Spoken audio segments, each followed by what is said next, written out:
Hi lovelies and welcome back to this channel. If you're new here, my name is Belinda's channel. Thank you so much for all the love and support.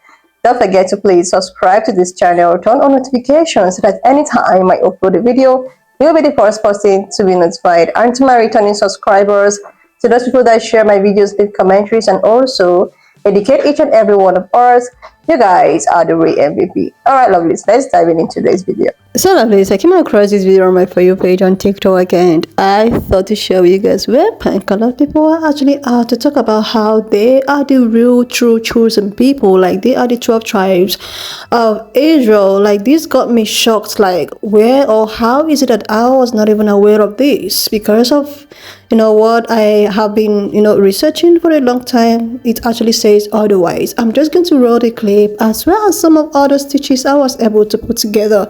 Please leave me your own thoughts in the comment section of what you think of this video. Please correct me if I'm wrong, leave your thoughts, and let's dive into it. Is it important to know who is the actual seed of Israel?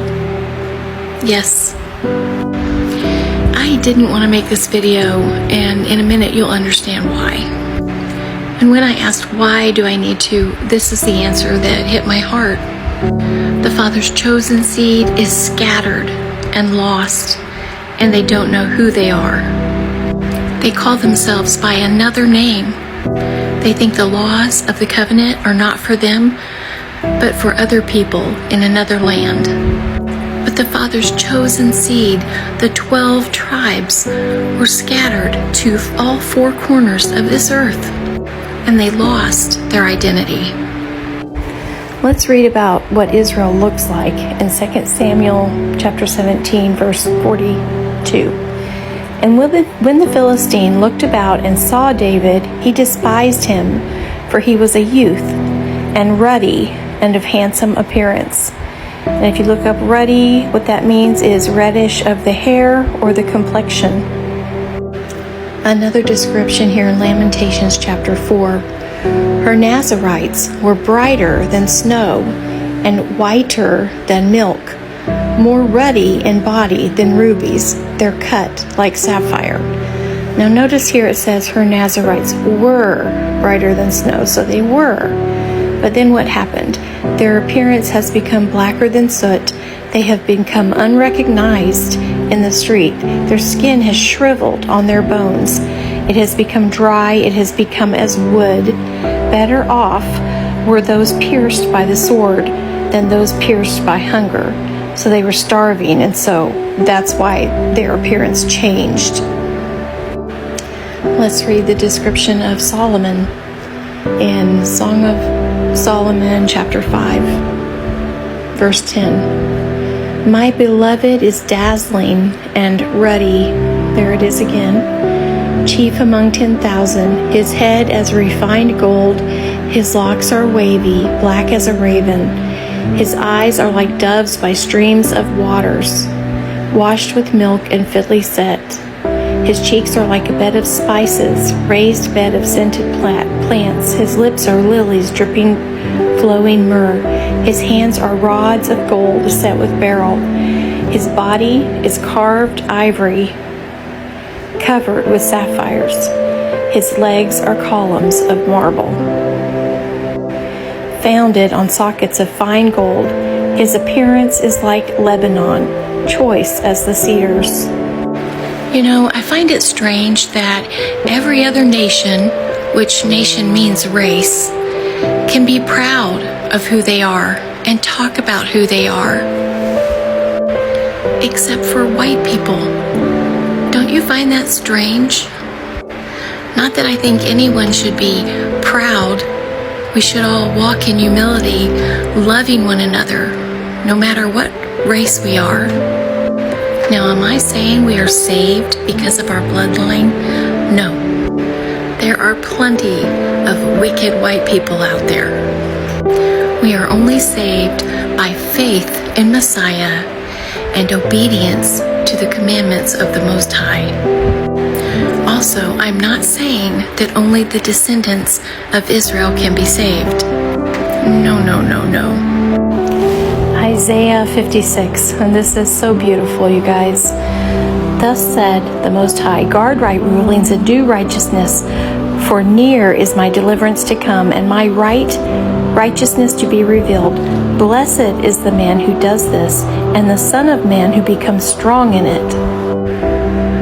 Guarding the Sabbath, lest he profane it, and guarding his hand from doing any evil.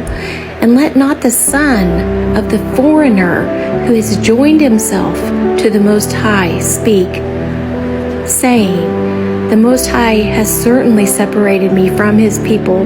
Nor let the eunuch say, look, I am a dry tree.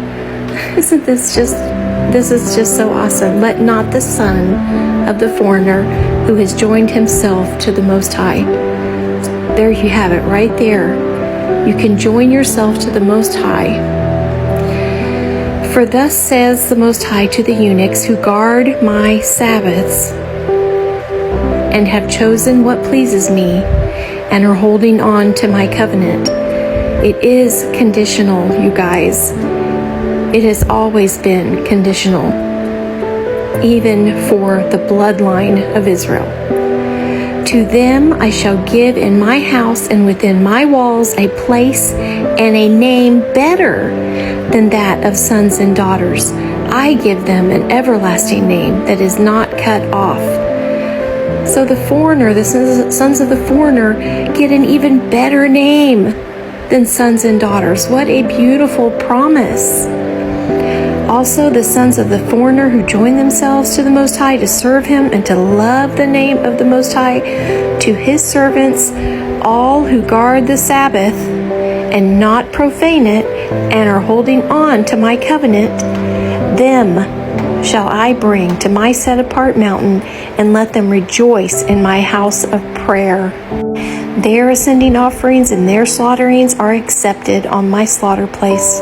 For my house is called a house of prayer for all the peoples. The Master Yehovah, who gathers the outcast of Israel, declares, I gather still others to him besides those who are gathered. I have to mention this because the word does say there are some that will never be able to enter, and that is the Amorites, the Moabites, and the Canaanites. And just a reminder that the seed of Israel is not to intermarry. We are not supposed to marry outside of our nation. So this video I made yesterday, as soon as I posted it, it went under review. And I think it's because I said WHITE people. So moving forward, I'm going to say light people. And as I was saying yesterday, light people are the literal seed of the 12 tribes of Israel. And there's a reason I think it is very important that we know that. And that reason is because Christians are constantly telling us that the laws are for the Jews and they don't have to keep them. And let me remind you that Jews from the tribe of Judah, that was only one of the tribes. There were 12 altogether that were scattered. So if you are light people, you are one of those 12 tribes, and you are expected to keep the laws. Yeshua Messiah came for the lost sheep of the house of Israel. He came for you. The reason why leaders don't want to tell you who the real Israelites are is because then you would repent and receive the blessings of Deuteronomy 28. See, Deuteronomy 28 talks about the blessings and the curses of the Israelites, a covenant that Yahuwah made with his people. If the Israelites obeyed Yah and his commandments, they would be prosperous and receive the blessings. If they disobeyed Yah and his commandments, they would be downtrodden and receive the curses. Now, we all know the Israelites disobeyed Yah and his commandments, so they received the curses. But quick question. If the Israelites chose to disobey the commandments and receive the curses, couldn't they choose to obey the commandments and receive the blessings? I mean, it is a covenant. It's not like it expires. So hold on, let me get this straight. If this covenant is still in place today, why do our leaders encourage us to continue disobeying the commandments? You know, celebrating these pagan holidays, not honoring the Sabbath, promoting ratchetness, and aligning us with political ideals that completely go against what Yah said in his word. It's like they want us to stay cursed. So I recently did a video in regards to the Revelation 2:9, and it's called The Real Israelites, Noah's Three Sons. Go watch that video in order to understand this video. So I mentioned how I was familiar with the term Ashkenaz because I was in the military. And somebody mentioned, or asked me, what does Ashkenaz have to do with the military? So this is going to be like all over the place a little bit, but I promise it's going to make sense. So it is no secret that the majority of believers believe that those people over in Israel are God's chosen people. We've all been taught since birth that those are God's chosen people. So many believers are pro-Israel. It's also no shock that many believers are pro-military because many believers serve in the military. And me personally, I feel like they think that they're doing God's will because those people in the state of Israel are claiming to be God's chosen people. And, it's no secret that the U.S. military fights wars on behalf or alongside the state of Israel. So in a way, it's kind of like the U.S. military is protecting God's chosen people. Y'all with me? All right, so boom. The U.S. sends billions of dollars in aid each year to the state of Israel. Weapons, planes, resources, personnel, you name it, we send it to Israel each year. And many believers support this. Okay, so as we know, we're discovering that those people over there, the Revelation 2:9s, are not God's chosen people. They're Ashkenazi Jays who descended from Ashkenaz, who descended from Japheth. So hold up, let me get this straight. You have believers serving in the U.S. military, fighting wars on behalf of or alongside the state of Israel, and the state of Israel promotes the Revelation 2:9s. So believers are fighting wars on behalf or alongside of people who are claiming to be something that they're not. And on top of that, these same people don't even believe in the Messiah. Like, they don't believe that the Messiah came in the flesh. They're still waiting for their Messiah to pull up. And in 1 John 4, it says that those who do not confess that Jesus Christ came in the flesh do not have the Spirit of God on the inside of them. They have the spirit of the Antichrist. These people are ushering in what we know as the Antichrist. So you have believers fighting wars on behalf of a people who are ushering in the Antichrist. You see how that's a problem? Welcome to part 3. We're discussing Deuteronomy 28 in relation to the Black Hebrew Israelites and their claim to being the original Israelites in Old Testament. If you're just joining us at part 3, I recommend that you go watch part 1 and part 2. If not, follow along. So we left off in part 1 and in part 2 in Deuteronomy 28 verse 21. Let's continue.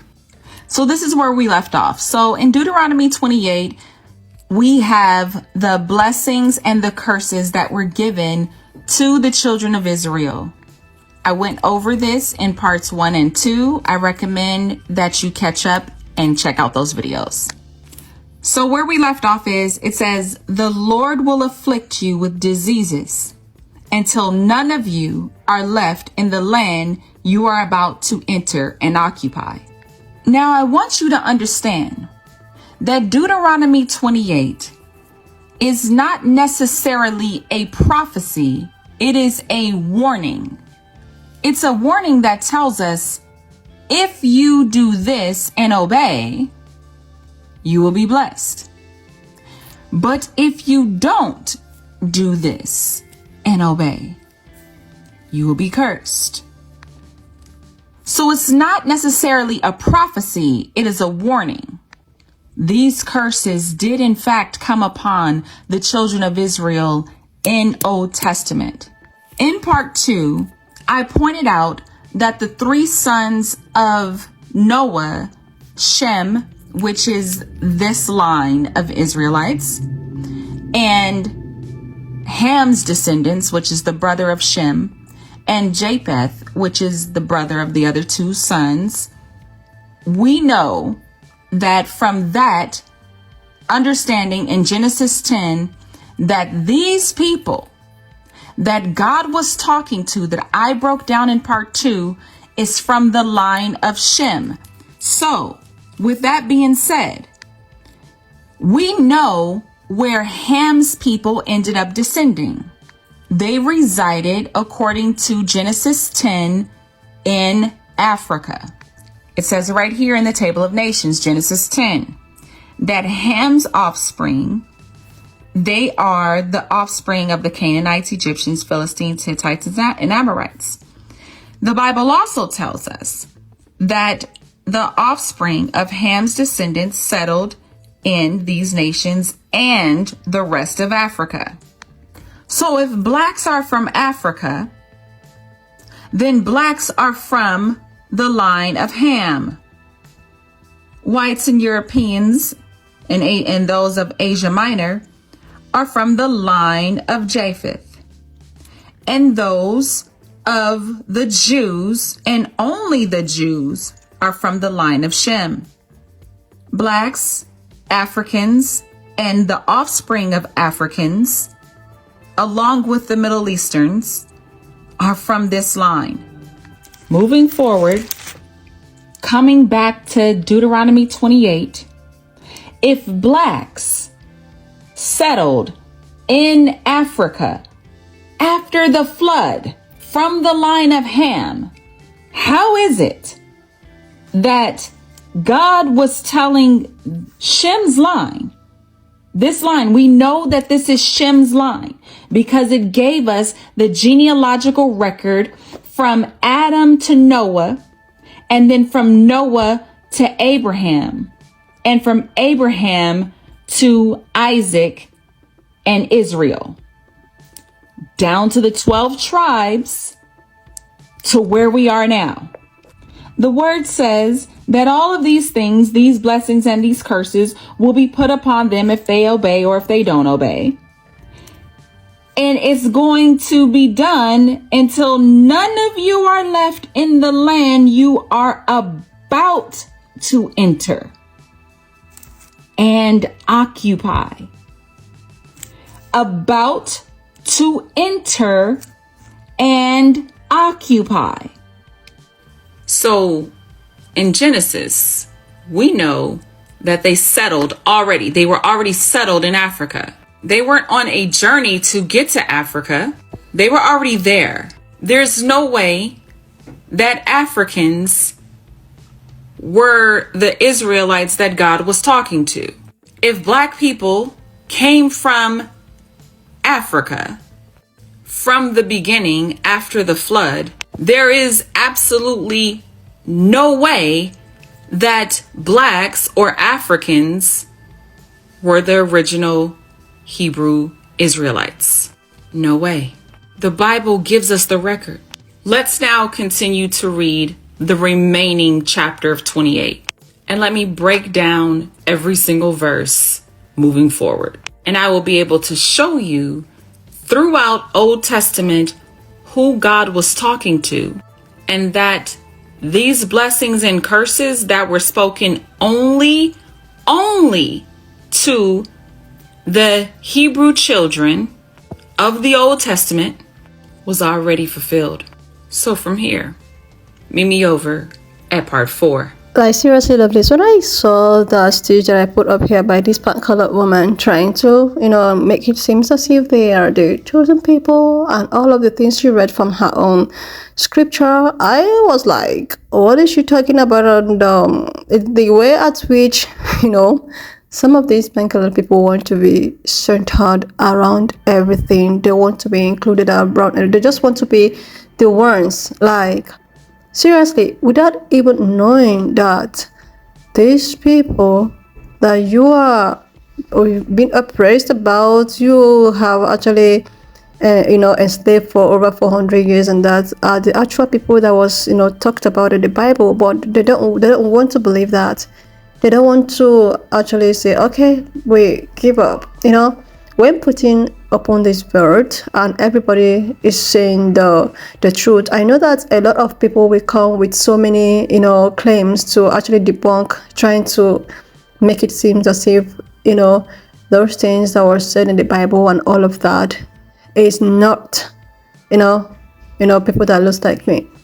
But the good thing is that with all of the things I have seen on TikTok and my research and all of that, and I came to realize that the first people that ever existed in this planet Earth was people of a copper color. So if people of a copper color have been the ones that have ever existed in this planet Earth, How come, all of a sudden, people that mixed with the Neanderthals and all of that are now the real tribes or the chosen people of the Bible? Like, this is just so, this is, I saw this clip. I decided to just put it up here for you guys to correct me if I'm wrong. And, they were actually talking about, this Deuteronomy chapter 28, which I decided to look into it to know what they're saying. And I saw something, in chapter 28, verse 9. So I think these guys are actually trying all their possible best, just the way at which the third lady that I stitched her video, talking about how the government wants people that looks like me to continue to wallow in iniquities and in sins in order for the prophecy of Yahweh not to get fulfilled. So now in this, because of what she said, I decided to put myself through with Deuteronomy chapter 28 verse 9, where they said that if you obey the Lord your God and do everything he commands, he will make you his own people as he has promised. The thing is that what I have read and I have actually got to understand is that the people of Israel, or the Israelites, or the chosen people, whatever you call it, were worshiping, God. Then all of a sudden, something happened. They were having some kind of famine, and all of a sudden they begin to worship idols, like trying to worship, create some things from their silvers and gold and begin to worship it. Some people also, acknowledged moon and the sun and the sea and all of that. Some were worshiping about. That's what they call about. My mom actually told me a story about Israelite people worshiping some kind of idol sort of. Then that was when God was so jealous. God is a jealous God, obviously, and then God now laid a curse on them to tell them that, okay, since you guys have disobeyed me, you have chose to worship idol, you have chose to worship another god except me. That means because of that, strangers, people you do not know, will come and take away your land, take away your children, take away everything that you so worked for. And a lot of them will also come and enslave you. You will go to foreign lands to build, you got foreign lands to build, and you'll be enslaved unless you turn your ways and you come back to me and worship me in truth and in spirit. So I think that these people are deliberately making it look as if that, okay, you guys are not the chosen people, you guys should just continue with your iniquities and you wallowing. So here in verse 9 it says that if you obey the Lord your God and do everything he commands, he will make you his own people as his promise. You understand? That is the promise that Yeshua made to his people. Then all the people on earth will see that the Lord has chosen you to his own people, and they will be afraid of you. And I think it's because that a lot of people that looks like me are getting away and turning their ways of the Lord, their ways to the ways of the Lord. This is why it's as if all of these revolutions, sometimes I used to ask myself, why is it that all of a sudden in 2024 Putin decided to reveal his word? A lot of people are knowing that, okay, God is actually this person, this is how he looks like. Maybe because of the sins that the people of Israel committed. That was how God maybe wiped away their memory and not even giving them the opportunity to know how Yeshua actually looks like. So now it's as if the people of Israel are turning away from their bad deeds and trying to seek Yahweh the most. That is why all of these truths are revealing, and some people is not sitting well on them. And guys, please correct me if I'm wrong. Then verse 11 said that the Lord will give you many children, many cattle. Where will you find cattle? Where will you find cattle, right? And abundant crops in the land that he promised your ancestors to give you. He will send rains in season, right?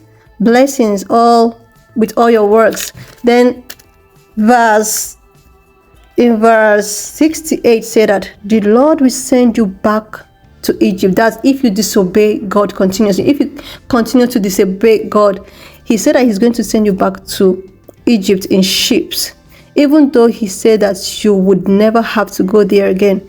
There you will try to sell yourself to your enemies as slaves. Who are the people that were slaves? Who are the people that was enslaved? When I saw the stage in this, pink-colored woman's, I decided to just read some of her, comments. A lot of pink-colored women were like, "Oh yeah, this is the truth." People were like, "Oh, a lot of them, we are the real chosen people. These people are just trying to make us not to believe that we are the truth." Then some people were like saying that every other person owns slaves. Even pink-colored people were enslaved, and which I have not heard that somewhere where some pink-color. What I know is I think some Irish people or something, which is not even chattel slavery. Anyway, guys, when I saw this video, I find it very interesting, educating, and I decided to just put it up here because I really want to get more educated about these 12 tribes, the Israelites, and who really is the chosen people, because the way at which it is as if a lot of people are dragging to be. Anyway, lovelies, please leave me your own thoughts in the comment section of what you think of this video, and please do not forget that we do not support any form of bullying and harassment. We are just here for educational and informative purposes. If you've not subscribed to this channel up to this extent, please do your girl a huge favor to click on the subscription button, like this video, and I will see you lovelies when I upload the next one. And if you have watched up to this extent, thank you so much for all the love and support. Why not just leave me your own thoughts in the comment section of what you think of this video. And please do not forget that we do not support any form of bullying and harassment. We just here to educate and inform ourselves. Alright, lovelies, please share this video, subscribe, and I will see you lovelies when I upload the next one.